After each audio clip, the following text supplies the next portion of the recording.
Thank you very much. It's an honor to be with you. Well, we need Greenland for national security purposes. I've been told that for a long time, long before I even ran. I mean, people have been talking about it for a long time.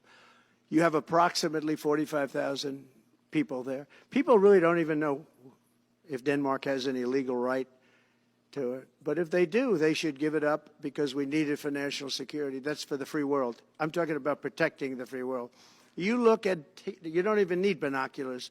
You look outside, you have China ships all over the place. You have Russian ships all over the place. We're not letting that happen. We're not letting it happen. And if Denmark wants to get to a conclusion, but nobody knows if they even have any right, title, or interest. The people are going to probably vote for independence or to come into the United States. But if they did do that, then I would tariff Denmark at a very high level. Have you asked your staff to draw up plans? Right. The leader of the Conservative Party in Canada said, under no circumstances will it ever be the 51st then state. Maybe he won't win, but maybe he will. You're talking about Panama and Greenland. No, I can't assure you on either of those two. But I can say this. We need them for economic security. The Panama Canal was built for our military. I'm not going to commit to that now. It might be that you'll have to do something. Look, the Panama Canal is vital to our country. It's being operated by China. China. And we gave the Panama Canal to Panama. We didn't give it to China. And they've abused it. They've abused that gift. It should have never been made, by the way. Giving the Panama Canal is why Jimmy Carter lost the election, in my opinion, more so maybe than the hostages. The hostages were a big deal. But if you remember, and nobody wants to talk about the Panama Canal now because, you know, it's inappropriate, I guess, but because it's a bad part of the Carter legacy. But he was a good man. Look, he was a good man. I knew him a little bit, and he was a very fine person. But that was a big mistake. Giving the Panama Canal to Panama was a very big mistake. I was going to use that as a major talking point, but I never got to use it because all of a sudden I had expected again all over the world. The Panama Canal is a disgrace, what took place at the Panama Canal. Jimmy Carter gave it to them for $1, and they were supposed to treat us well. I thought it was a terrible thing to do. Was the fact that they are allowing prisoners to come into our country. We gave it away for $1. But the deal was that, you know, they have to treat us fairly. They don't treat us fairly. They charge more for our ships than they charge for ships of other countries. They charge more for our Navy than they charge for navies of other countries. They laugh at us because they think we're stupid, but we're not stupid anymore.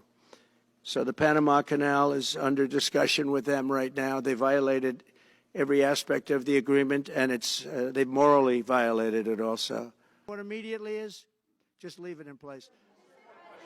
No. To be changing the name of the Gulf of Mexico to the Gulf of America, which has a beautiful ring that covers a lot of territory. The Gulf of America, what a beautiful name. It was a very good news conference. I think they've come a long way. Meta. Economic force. Because Canada and the United States, that would really be something. You get rid of that artificially drawn line, and you take a look at what that looks like, and it would also be much better for national security. Don't forget, we basically protect Canada. By executive order, are you planning to do on executive order when it comes to immigration, and how much do you want Congress? We don't need anything they have. We don't need their dairy products. We have more than they have. We don't need anything. So why are we losing $200 billion a year and more to protect Canada? And I said that to, as I called him, Governor Trudeau. I said, listen, what would happen if we didn't subsidize you, if we didn't, because we give them a lot of money. So we'll do this again. I just want to thank everybody very much. No, right.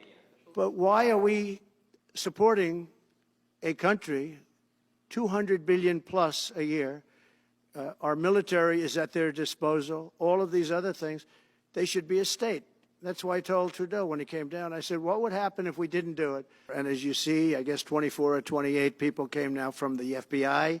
That came out very quietly. Nobody reported it, but they had people in some form related to the FBI. They had 4 or 5 people that were strongly related to the FBI. We have to find out about that.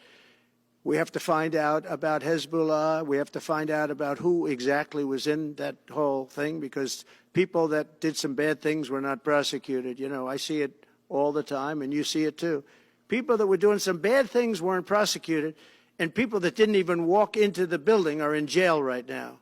So we'll be looking at the whole thing, but I'll be making major pardons, yes. Well, I think NATO should have 5%, yeah. Well, you can't do it at 2. I mean, at 2%, every country, if you're going to have a country in a regular military, you're at 4%. I think they should be, you know, they're in dangerous territory. I think it should be, they can all afford it, but they should be at 5%, not 2%. I'm the one that got them to pay 2%.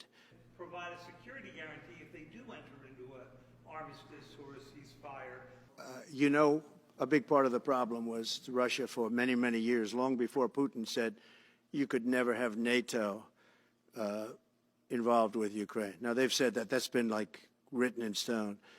And somewhere along the line, Biden said, no, they should be able to join NATO. Well, then Russia has somebody right on their doorstep, and I could understand their feeling about that. But there were a lot of mistakes made in that negotiation. And when I heard the way that Biden was negotiating, I said, you're going to end up in a war. And it turned out to be a very bad war. And it could escalate. That war could escalate to be much worse than it is right now. They had a deal which would have been a satisfactory deal to Ukraine and everybody else, but that Biden said, no, you have to be able to join NATO. And that's always been, and nobody knows more about NATO than I. You know, years ago when I first started this, I didn't know too much about NATO, but I got it right anyway. I said they're taking advantage. I'm the one that got, and the Secretary General was here, as you know, 2 weeks ago, saying that if it weren't for me, NATO wouldn't even exist right now, because I raised from countries that weren't paying their bills. At that time, 28 countries, 20 of them were not paying their bills, 21 to be exact. They weren't paying, or they were paying a very small portion. And I raised over $680 billion. That was the number he gave, by saying, if you don't pay, we're not going to protect you. And as soon as I said that, the money came pouring in. But Obama could have said it. Other people could have said it. Bush could have said it. Nobody said it but me. Nobody said it but me. I took a lot of heat. They said, oh, that's a threatening statement. Well, they weren't paying their bills. I said, we're not going to protect you if you're not paying the bills. So, in a true sense, I saved NATO, but NATO's taken advantage of us. Well, we need Greenland for national security purposes. I've been told that for a long time, long before I even ran. I mean, people have been talking about it for a long time. You have approximately 45,000 people there. People really don't even know if Denmark has any legal right to it. But if they do, they should give it up, because we need it for national security. That's for the free world. I'm talking about protecting the free world. You look at, you don't even need binoculars. You look outside, you have China ships all over the place. You have Russian ships all over the place. We're not letting that happen. We're not letting it happen. And if Denmark wants to get to a conclusion, but nobody knows if they even have any right, title, or interest. The people are going to probably vote for independence or to come into the United States. But if they did do that, then I would tariff Denmark at a very high level. Thank you very much.